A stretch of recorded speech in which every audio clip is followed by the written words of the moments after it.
Finding out my family sold my inheritance behind my back was a gut punch I wouldn't wish on anyone. They really thought they could get away with it and leave me with nothing while they cashed in. I was ready to give up, heartbroken that the people I trusted most had stabbed me in the back. But just as I was accepting my defeat, my lawyer called me into his office. He had been digging through the will and found a hidden section everyone else missed. It turns out that one forgotten clause was about to turn the tables on them, and I was finally going to get the last laugh. The downtown area bustled with midday traffic as Emily Johnson pulled her sedan into a narrow parking spot. She checked her reflection in the rearview mirror and took a steady breath before opening the door. The large brick office building loomed ahead, casting a long shadow over the sidewalk. This was the place where she hoped to find answers about her grandfather's will. She clutched her purse tightly and began the walk toward the entrance. Emily pushed against the heavy glass doors and stepped into the climate-controlled lobby. The cool air hit her face instantly, a stark contrast to the humidity outside. She walked across the polished marble floor toward the reception area. A receptionist sat behind a tall, imposing desk, typing rapidly on a computer. Emily cleared her throat to get the woman's attention. She needed to see Mark Reynolds immediately regarding an urgent estate matter. The receptionist checked the schedule and nodded before standing up to lead the way. Emily followed her down a long, quiet hallway lined with framed degrees and abstract art. The silence in the corridor felt heavy, amplifying the sound of their footsteps on the carpet. They finally stopped at the end of the hall in front of a solid wooden door. A small brass plaque mounted on the wood simply read "Private." The door opened to reveal a spacious office filled with the scent of old paper and leather. Attorney Mark Reynolds stood up from his high-backed chair as soon as Emily entered the room. He reached across the mahogany desk and offered a firm handshake. His expression was serious, lacking the usual pleasantries one might expect. He gestured for Emily to take the seat opposite him so they could get straight to business. Mark wasted no time with small talk and immediately reached for a thick file folder on his desk. He flipped it open and pulled out several yellowed documents that looked decades old. He arranged them carefully in front of Emily, lining up the edges with precision. These papers contained the original legal language from her grandfather's estate planning. He tapped his finger on the top document, signaling that the situation was critical. After the meeting, Emily got back into her car and navigated through the city traffic toward the suburbs.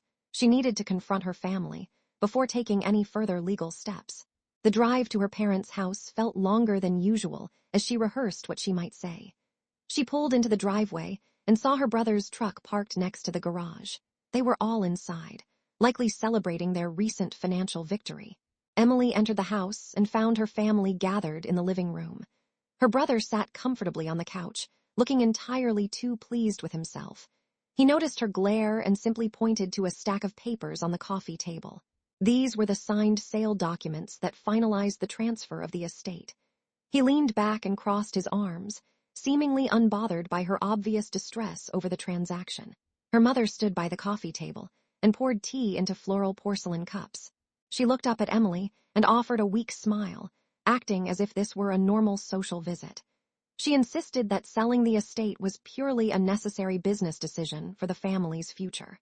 In her view, holding on to the property was a burden they could no longer afford.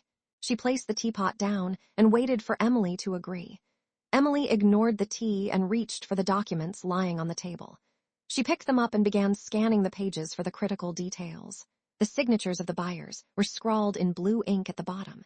Right next to them were the signatures of her mother and brother, authorizing the sale. Seeing their names in black and white confirmed that they had finalized the deal without ever consulting her. She stared at the papers for a moment longer before dropping them back onto the table. The urge to scream at them was strong, but she knew it would solve nothing. Instead, she turned around and walked toward the front door. Her mother called out her name, but Emily did not stop or look back. She left the house in silence, knowing that her next conversation with them would be through her lawyer. The next morning, Emily returned to the law firm with a renewed sense of purpose. Mark Reynolds was already waiting for her when she arrived at his office. The atmosphere was different today, charged with a specific tactical energy. They needed to review the specific details of the will that he had uncovered the previous day. Mark opened the file again, ready to explain exactly how they would proceed against her family. Mark turned to the third page of the yellowed document and smoothed it out on the desk. He took a pen from his pocket and pointed the tip at a small paragraph near the bottom. The text was dense and printed in a smaller font than the rest of the will. It was easy to overlook if someone was just skimming for asset distribution. This was the section that changed the entire dynamic of the situation. He began to read the legal text aloud in a clear, measured voice. Emily leaned in closer, following the lines with her finger as he spoke.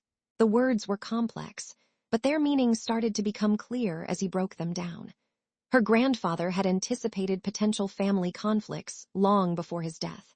As Mark read on, Emily realized that this paragraph was designed to protect the estate's integrity. The lawyer explained that this section was known as an anti-greed stipulation. It specifically addressed the scenario of the estate being sold without the consent of all named heirs. Her grandfather had inserted this rule to prevent any single family member from liquidating the assets for quick cash. Since Emily had never agreed to the sale, her family had directly violated this specific condition. The will was explicit about the consequences of such an action. Mark handed Emily a yellow highlighter and instructed her to mark the section. She pressed the tip against the paper and drew a bright line through the text. This marked document would serve as the centerpiece of their evidence in court. By highlighting it, they were formally acknowledging the violation of the will's terms. It was the first step in legally challenging the validity of the sale proceeds distribution. While Emily waited in her car outside the courthouse, Mark went inside to file the motions. He carried a briefcase containing the highlighted will and the proof of the unauthorized sale. Emily watched the building entrance, her heart racing with a mix of nerves and adrenaline. This legal filing would officially freeze the assets and alert the bank. Minutes later, Mark emerged from the courthouse doors, signaling that the paperwork was lodged. They took Emily's car and drove toward the bank branch where the transaction was scheduled to settle. Mark checked his watch, calculating the time it would take for the court order to register in the system. Her family was likely already there, waiting to deposit the check from the buyers. The timing had to be perfect to catch them in the act. They pulled into the bank's parking lot just as the noon rush began. Inside the bank, Emily's mother and brother stood at the main teller counter. They looked impatient, shifting their weight as the teller processed their request. The large settlement check lay on the counter between them, waiting to be converted into cash. They were completely unaware that their transaction had triggered a red flag in the system. Emily watched them from the entrance, staying just out of their direct line of sight. Suddenly, the branch manager stepped out from a back office with a grim look on his face. He approached the teller station and held up a hand to pause the transaction. He spoke quietly to the teller before turning his attention to Emily's family. Her brother looked confused and started to argue, pointing at the check. The manager remained firm, shaking his head and refusing to proceed with the deposit. Mark seized the moment and strode confidently across the bank lobby. He reached the counter and slapped a folder containing the restraining order down between the family and the manager. The loud sound of the paperwork hitting the surface silenced the brothers' protests instantly. Mark announced that all funds related to the estate sale were now under court jurisdiction. The family stared at the lawyer in shock, realizing their plan had been intercepted. The manager invited everyone into the glass-walled conference room to sort out the legalities. Emily's mother and brother sat on one side of the table, looking pale and nervous. The manager put on his reading glasses and carefully reviewed the court order Mark had provided. The atmosphere in the small room was suffocatingly tense. He compared the account numbers and the stipulations listed in the legal decree. The manager looked up from the documents and explained the final ruling of the clause.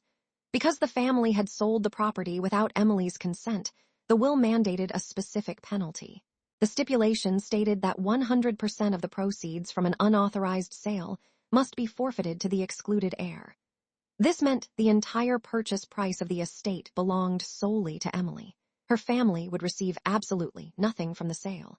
A heavy silence fell over the room as the reality of the situation sank in. The manager turned to his computer and began typing rapidly to execute the court's instructions. He initiated a transfer of the full settlement amount directly into Emily's personal savings account. The funds moved instantly, leaving the joint family account completely untouched. Emily watched the confirmation screen appear, validating the transfer. Her brother stood up and leaned over the desk to look at the monitor.